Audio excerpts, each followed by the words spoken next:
वसल्लम की तमाम गुनाह मुआफ थे। सवाल: नबी सल्लल्लाहु अलैहि वसल्लम नमाज में क्यों रोया करते थे?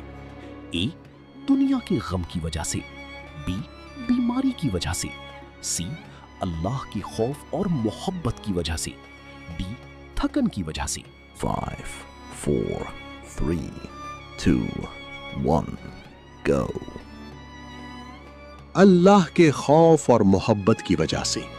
नबी सल्लल्लाहु अलैहि वसल्लम अल्लाह से सबसे ज्यादा मोहब्बत और खौफ रखते थे, इसीलिए इबादत में रोते थे।